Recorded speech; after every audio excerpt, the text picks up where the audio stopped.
Hello दोस्तों, आप लोग कैसे हैं। तो आज हम बताएंगे संविधान में अनुसूचियां कितनी हैं उसके बारे में हम चर्चा करेंगे। अनुसूचिया के बारे में, ठीक। संविधान में कितनी अनुसूचियां हैं उसके बारे में हम चर्चा करेंगे, ठीक। तो इस समय वर्तमान में 12 अनुसूचियां हैं। वर्तमान में 12 अनुसूचियां हैं और पहले, इससे पहले, ठीक, वो 8 अनुसूचियां थी। कितनी थी? पहले 8 थी, अब 12 हो चुकी हैं। याद रखिएगा। अब कोई पूछेगा तो इस संविधान में अनुसूचियों की संख्या कितनी है, तो आप बताएंगे 12, ठीक। याद रखिएगा। तो हम देखेंगे फर्स्ट अनुसूची। हमारे फर्स्ट अनुसूची में दिया है देश और राज्य। देश और राज्य के बारे में फर्स्ट अनुसूची में दिया गया है। कोई पूछेगा कि फर्स्ट अनुच्छेद में क्या दिया गया है, तो उसमें बताएंगे हम देश और राज्य के बारे में चर्चा किया गया है, ठीक। और दूसरा अनुसूची में क्या है? वेतन, भत्ता और पेंशन। वेतन, भत्ता, पेंशन, ठीक। वेतन तो आप जानते हैं कि मतलब कोई जो सरकारी नौकरी कर रहा है उसको पेंशन कितना देना चाहिए, कैसा क्या, उसके बारे में चर्चा इसमें दिया गया है। जब इसको हम अंदर से देखेंगे, ठीक, तो और ज्यादा डीपली देखेंगे तो और समझ में आएगा, ठीक। भत्ता देखेंगे, पेंशन जो मतलब रिटायर के बाद उसको पेंशन दिया जाता है, उसके बारे में चर्चा किया गया है अनुसूची 2 में, ठीक। अब अनुसूची 3 में शपथ। कोई जैसे प्रधानमंत्री हो गया, मुख्यमंत्री हो गया, राष्ट्रपति हो गया, उपराष्ट्रपति होगा, इनको शपथ कैसे दिलाना है, या मतलब कोई मुख्य न्यायाधीश हो गया, ठीक, मतलब जो बड़े बड़े नेता होते हैं, ठीक, या जो न्यायाधीश होते हैं उनको दिलाया जाता है, ठीक है। तो हम देखेंगे चौथा अनुसूची।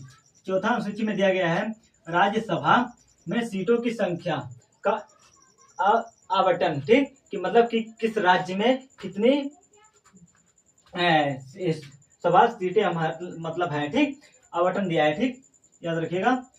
अनुसूची 5 इसमें दिया गया है अनुसूचित जाति जनजाति क्षेत्रों का प्रशासन, ठीक। जनजाति और अनुसूचित जाति और जनजाति का क्षेत्र का प्रशासन कैसा चलाया जाएगा उनके बारे में चर्चा किया गया है। जैसे एससी और एसटी, ठीक, इनके मतलब कैसे इनको छूट दिया जाएगा उनके बारे में इसमें चर्चा किया गया है, ठीक। छठवें अनुसूची में दिया गया है असम, त्रिपुरा, मेघालय, मिजोरम का जनजातीय प्रशासन, ठीक। जनजातीय प्रशासन, जैसे ये भारत है, ठीक, ये भारत, ठीक। याद रखिएगा। कलाकार तो ऐसे नहीं हो, लेकिन बना सकता हूँ उतना, ठीक। जो इधर के हैं उत्तर और पूर्वी दिशा में है, जो असम, त्रिपुरा, मेघालय, मिजोरम के जनजातीय जो प्रशासन है उसमें इसके बारे में चर्चा किया गया है, ठीक। या मतलब ज्यादा करके जनजातीय लोग रहते हैं, ठीक। हम देखेंगे सातवां अनुसूची। केंद्र और राज्यों के बीच शक्ति का बंटवारा, ठीक। केंद्र और राज्य के बीच बंटवारा, जैसे मुख्यमंत्री और प्रधानमंत्री में बंटवारा कि मुख्यमंत्री कौन सा काम करेगा और प्रधानमंत्री कौन सा काम करेगा, उसके बारे में इसमें बंटवारा दिया गया है, ठीक। केंद्र और राज्य के बीच बंटवारा, ठीक, कि कौन सा काम केंद्र करेगा और कौन सा काम राज्य करेगा, ठीक, उसके बारे में 7वें अनुसूची में दिया गया है, ठीक। 8वां अनुसूची में भाषा।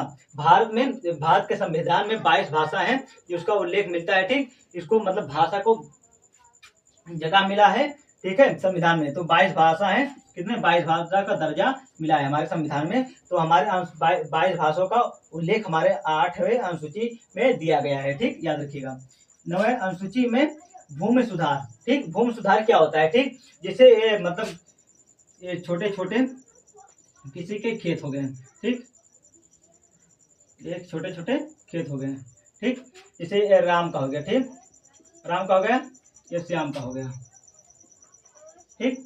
ये दोनों भाई मतलब अलग अलग हैं, ठीक। इनका खेत यहाँ पर है भी, इनका खेत यहाँ पर है भी, तो इनको इकट्ठा करके मतलब जिसे बोलते हैं चकबंदी, ठीक, इसको इकट्ठा करके राम को एक जगह दिया जाता है और श्याम को एक जगह दिया जाता है कि इनको मतलब खेती करने में सुविधा हो जाए, ठीक। जैसे कि मतलब कोई चीज यहाँ पर बोएगा और उसको यहाँ पर भी बोना पड़ेगा और संसाधन की भी जरूरत पड़ेगी, तो इसीलिए इनको भूमि सुधार 9वीं अनुसूची में दिया गया है कि इनका जाकर इकट्ठा खेती करें, इनका जो बजट है वो मतलब कम लगे, ठीक, और मुनाफा ज्यादा मिले। 10वें अनुसूची में है दिया गया है दल बदल, ठीक, दल बदल। एक राजस्थान हरियाणा के थे एक विधायक जो दल बदल मतलब विधायक थे तो कभी उस पार्टी में जाते थे, कभी इस पार्टी में आते थे। वो मतलब दिन में ही भी 3 बार बदल चुके थे। एक अच्छा 12 में किसी चैप्टर में दिया गया है दल बदल, एक चैप्टर भी है इनके पे विधायक थे। ठीक, आयाराम गयाराम, इसको भी कहा जाता है आयाराम गयाराम। तो वो दल बदल जो 8वीं 10वीं अनुसूची में है दल बदल। ठीक, हम देखेंगे हम 11वीं अनुसूची में। तो पंचायत, पंचायत हमारे 3 भागों में बांटा गया है। ठीक, याद रखिएगा। ठीक, एक है ग्राम, एक है एक ग्राम है, एक ब्लॉक है, एक क्या बोलते हैं जिला पंचायत या कुछ मतलब ऐसे तीसरा याद नहीं है, याद नहीं आ रहा है। हाँ, ऐसे याद राज्य है लगभग से, जिला है लगभग से। ठीक, ग्राम, ब्लॉक, जिला, ये 3 भागों में बांटा गया है। ठीक, पंचायत संविधान के 74वें अनुच्छेद में इसको दिया गया है। ठीक, ठीक, 12वां अनुसूची नगर निकास। ठीक, नगर निकास, जैसे गांव में नगर निकास की कैसे मतलब सुविधा होता है उसी के बारे में इसमें चर्चा किया गया है। जैसे कोई गांव हो गया उसमें मतलब निकलने के लिए क्या किया जाता है उसी के बारे में चर्चा किया गया है नगर निकास। ठीक, ये हमारे संविधान में अनुसूचियां थी। ठीक, इसको 12 अनुसूचियां हैं, इसको हम बता दिए। अब मिलते हैं अगले वीडियो में। जय हिंद दोस्तों। थोड़ा बहुत लड़बड़ा रहे हैं लेकिन अगली बार शुद्ध से बोलेंगे, कोशिश करेंगे कि अगली बार आपको बेहतर करके दें। ठीक, जय हिंद दोस्तों, मिलते हैं अगले वीडियो में।